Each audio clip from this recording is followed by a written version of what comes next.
Thank you, Mr. Secretary. Don't jump. You guys are used to jumping. Don't jump. Anyway, I spent a lot of time in Ukraine when I was a senator and vice president. I've spoken to the Rada in the days when they, in fact, didn't have what you'd call a democracy, and was there in the Maidan when the former leader had to take off and head into Russia. And so, you know, but the Ukrainian people have a lot of backbone. They have a lot of guts, and I'm sure you're observing it.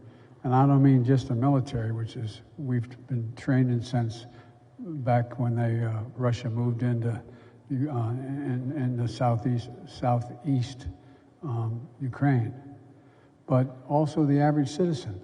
Look at how they're stepping up. Look at how they're stepping up. And you're going to see when you're there, and some of you have been there, you're going to see women, young people standing in the middle in front of a damn tank, just saying, I'm not leaving. I'm holding my ground. They're incredible. But they take a lot of inspiration from us. And you know, a woman who just died, the Secretary of State, used to have an expression. She said, we are the essential nation. It sounds like a bit of hyperbole, but the truth of the matter is, you are the organizing principle around which the rest of the world the free world is moving. And we're in the midst of, and I don't want to sound too philosophic here, but you're in the midst of a fight between democracies and oligarchs. Xi Jinping, who I've spent more time with, they tell me, than any other world leader, points out to me he believes in China that democracies can't succeed in the 21st century. The reason is things are moving so fast, change is happening so quickly, that democracies require consensus, and we can't put together consensus as quickly as autocrats can. So what's at stake, not just in what we're doing here in Ukraine to try to help the Ukrainian people and keep the massacre from continuing, but beyond that, what's at stake is what are your kids and grandkids going to look like in terms of their freedom? What's happening?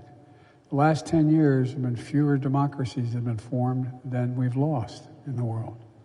So this is what you're engaged in is much more than just whether or not you can alleviate the pain and suffering of the people of Ukraine. We're in a new phase. Your generation, we're at an inflection point. About every 4 or 5 generations that comes along and changes, fundamental change takes place. The world ain't going to be the same, not because of Ukraine, but I'm not going to be the same 10, 15 years from now in terms of our organizational structures. And the question is, who's going to prevail? Are democracies going to prevail and the values we share, or autocracy is going to prevail?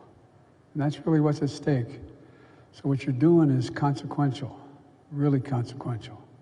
And as I said to a group in the dining room, you all in the chow mess hall, the fact of the matter is that you are the finest, this is not hyperbole, you are the finest fighting force in the history of the world. Let me say it again. The finest fighting force in the history of the world. Part of the reason is you've had to fight so much for the last 20 years. It's for real. There are not many generations. You know, the greatest generation was my father's generation, your grandparents' generation, World War II generation. But no other generation has had to be in a battle, have your buddy blown up, wipe the blood off the Humvee and get back in and saddle up and go for another 6 months. Second time I flew in, I've been in and out of Iraq and Afghanistan about 40 times, 38 times. And every time I'd go in, I'd see, like the last time I flew in, and I flew in I'm up in the cockpit when I was landing in Bagram. And there were 6 people came up with the cargo, basically, while I was flying.